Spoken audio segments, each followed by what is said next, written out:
19세기의 프랑스의 대작곡가인 구노라는 음악가가 있습니다. 구노의 아버지는 유명한 화가이고 어머니는 피아노를 잘 치는 여인인데 그런 예술적 가정에서 자란 그는 한때 사제가 되려고 했던 독실한 신자였습니다. 이 구노가 만든 대작이 있는데 아베 마리아라는 곡입니다. 그래서 이 아베 마리아는 우리가 보통 알고 있는 그 아베 마리아는 아니고요. 찾아보니까 아베 마리아를 여러 작곡가들이 만들었더라고요. 우리가 알고 있는 그 아베 마리아는 아니지만 제가 들어보니까 굉장히 선율이 아름다운 그런 명곡입니다. 그 대곡인 아베 마리아라는 곡을 만들었는데 구노가 이 아베 마리아라는 곡을 만들게 된 계기가 있습니다. 구노가 다니는 그 파리에 있는 학교의 같은 학급에는 구노가 따라잡을 수 없는 음악 천재가 있었습니다. 두 사람은 선의의 경쟁자였지만 친한 친구이기도 했습니다. 학교를 졸업하고 대학 진학을 할 나이가 되었을 때 구노는 당연히 그 친구가 음대에 갈 것이라고 생각을 했지만 구노의 친구는 음대가 아니라 신학대학을 진학했다라는 말을 듣고 구노는 깜짝 놀라게 됩니다. 그리고 어느덧 세월이 흘러서 사제가 된 그 친구가 파리 외방 선교에 들어갔다라는 소식을 듣게 되고 군호는 그 친구를 만나보고 싶었지만 중국으로 갔다라는 소식만 듣게 됩니다. 휴가라도 언제 오면 옛 추억을 나눌 수 있을 것이라고 기대했고 어쩌면 자신이 중국에 가서 동양 문물도 구경하며 친구를 볼 수 있을 것이라고 생각을 하기도 했습니다. 그런데 어느 날 학교의 게시판에 그 친구의 이름이 나왔습니다. 그 친구가 조선 대교구 주교로 임명이 되어서 죽음의 땅으로 불리었던 조선으로 간다라는 소식이었습니다. 당시에는 한번 들어가면 살아나오기 힘들다라는 말이 퍼졌던 죽음만이 기다리는 그 조선으로 들어간다라는 친구의 소식에 군호는 불안해졌습니다. 어느 날 군호는 요란하게 울리는 종소리를 들었습니다. 삼종 시간도 아닌데 이렇게 요란한 종이 울린다는 것은 불길한 징조였습니다. 순교자가 나온 것은 아닐까? 마음을 졸이며 뛰어간 군호는 게시판에 앵베르 주교 순교라는 친구의 순교의 소식을 보게 됩니다. 눈물이 앞을 가려서 있을 수조차 없었던 군호는 뒷동산으로 뛰어갑니다. 그리고 사제였던 친구의 순교 소식에 영감을 받고 즉흥적으로 성가를 작곡했는데 그 성가곡이 그 유명한 군호의 아베 마리아라는 곡이라고 합니다. 이 곡이 우리에게 특별히 의미가 있는 이유는 그 친구가 바로 이 대한민국 조선에 주교로 와서 복음을 전하다가 순교했기 때문에 우리들에게 특별히 의미가 있는 음악입니다. 이 군호의 아베 마리아의 가사는 오늘 본문에 나오는 마리아를 향한 엘리사벳의 찬양의 이야기가 들어가 있습니다. 오늘 본문의 내용은 마리아가 천사에게 수태고지를 받고 나서 친족인 엘리사벳을 만나러 찾아갑니다. 근데 여기서 놀라운 일이 벌어지죠. 엘리사벳이 마리아의 복중에서 뛰노는 아이를 알아보는 겁니다. 엘리사벳은 아직 마리아의 임신을 알지 못했던 때였습니다. 그런데 엘리사벳이 마리아가 임신한 것을 알아보는 겁니다. 지금 엘리사벳은 임신 6개월이 되어 지냈기 때문에 겉으로 봐도 임신한 것을 알 수 있겠지만 마리아가 어느 정도 되었는지는 모르겠지만 육안의 눈으로 임신한 사실을 알 수 없었을 것입니다. 그런데 이것이 어떻게 가능할 수 있었을까요? 41절 후반부에 보면 이렇게 말씀하고 있습니다. 성령의 충만함을 받아 라고 되어 있습니다.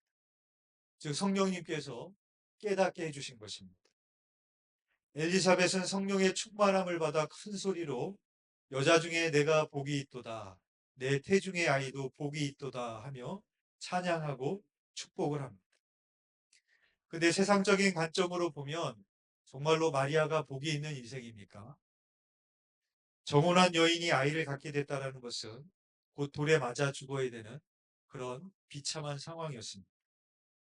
그러나 성령님이 깨닫게 해주시니까 육안의 눈으로도 볼 수 없는 산모의 복중에 있는 아이도 볼 수 있었고, 그 아이가 누구인지도 깨달을 수가 있었으며, 그래서 진정으로 마리아가 비참한 여인이 아니라, 돌에 맞아 죽을 여인이 아니라 진정으로 복된 인생이라는 것을 엘리사벳은 알 수가 있었던 것입니다. 앞서 말씀드린 바와 같이 군호가 친구가 조선에서 순교해야 했다는 소식을 들었을 때에도 너무나 비통한 마음이 들었을 것입니다.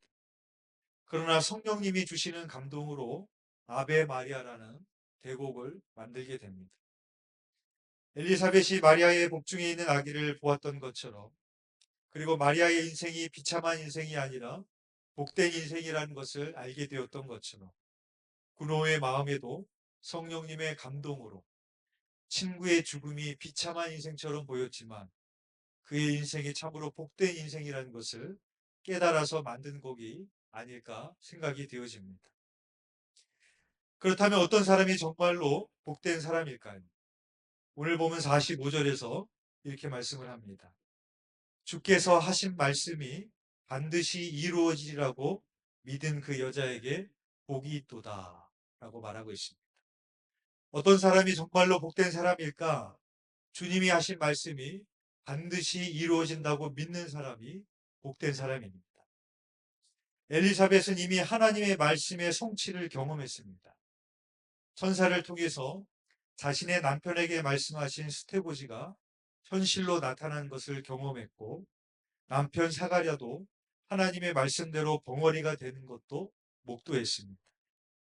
이제 엘리사벳에게는 하나님의 말씀에 대한 의심이나 의혹이 1한 점도 없는 그런 확신을 가지고 찬양을 하고 있는 것입니다. 저는 우리의 찬양도 이와 같아야 된다고 생각을 합니다.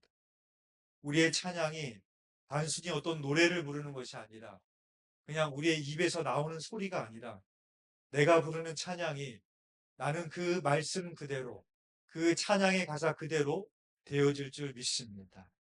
이렇게 확신을 가지고 부르는 찬양, 믿음으로 가지고 부르는 찬양, 성령의 충만함으로 부르는 찬양이 되어야 될 줄 믿습니다.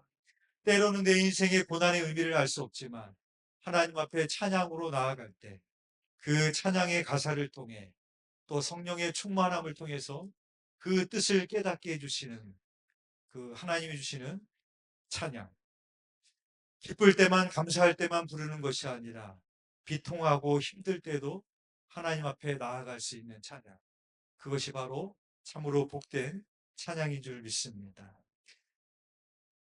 예광교회가 지금 성전 건축을 하고 있습니다. 성전 건축을 하는데, 성전 건축을 하려면 대출을 받아야 되잖아요. 한두 푼을 받는 것도 아니고 엄청난 액수를 받아야 되는데, 요즘 은행에서 대출 잘 안 해줍니다. 아무리 담보대출이라고 해도. 그런데 다행히 감사하게도 1금융권에서 큰 금액을 대출을 받았다라고 이야기를 하시더라고요. 그러면서 하시는 말씀이, 요즘은 은행에서 대출을 줄 때 은행 직원이 교회에 와서 아멘 소리를 들어본대요. 아멘 소리를 들어보고 이거 갚을 수 있겠다, 이거 못 갚겠다 판단을 한다는 게 진짜인지 아닌지는 모르겠습니다. 근데 여러분, 교회를 선택하는 사람들의 기준이 뭘까 생각을 해보면 저는 그거는 찬양에 달려있다고 봅니다. 저 교회 갔을 때 정말 찬양의 소리가 살아있다, 찬양의 역사가 있고 정말로 찬양이 뜨겁고 찬양이 살아있다, 그러면은 이 교회에 왔던 사람들이 그 교회를 선택하게 될 겁니다. 예배가 살려면 찬양이 살아야 돼요. 부흥하려면 찬양이 살아있어야 됩니다. 하나님이 오실 때에도 무엇을 가장 기쁘게 받으실까? 우리의 찬양이 아니겠어요? 그냥 단순히 노래 부르는 게 아니라 이 여인의 고백처럼 내 암울한 상황 속에서도 그 말씀대로 이루어질 줄 믿습니다라고 할 수 있는 찬양, 그 찬양의 가사가 나의 삶 가운데로 그대로 이루어질 줄 나는 믿습니다라고 할 수 있는 그런 찬양, 그런 성령의 충만함의 찬양으로 하나님 앞에 나아가실 수 있는 저와 여러분이 되시길 주님의 이름으로 축원드립니다. 기도드리겠습니다. 우리의 찬양을 기뻐 받으시고 우리의 노래가 되시는 주님, 10월 가을을 맞이하여 교회 창립 기념주의를 맞이하여 우리가 하나님 앞에 찬양으로 나아가게 하시니 감사를 드립니다. 하나님, 우리의 찬양이 단순한 노래가 아니요 단순한 소리가 아니요 성령의 감동을 받아 하나님 앞에 드려지는 확신의 찬양이 되게 하여 주옵소서. 하나님 앞에 찬양으로 나아갈 때 내 안에 있던 의심꾸름이 떠나가게 하여 주시고, 하나님 앞에 찬양으로 나아갈 때 비록 내 현실은 힘들고 어렵지만 그 가운데서도 함께하고 계신 하나님을 경험하며 나에게 주시는 평안함과 기쁨과 감사를 경험하는 저희들이 될 수 있도록 인도하여 주옵소서. 오늘 찬양 페스티벌로 하나님 앞에 올려드립니다. 순서마다 하나님께서 기뻐 받아 주시옵시고 성령 충만함으로 드려지는 찬양을 통하여 우리 두드림 교회가 성령 충만할 수 있도록 역사하여 주옵소서. 감사를 드리오며 예수 그리스도 이름으로 기도드렸사옵나이다. 아멘.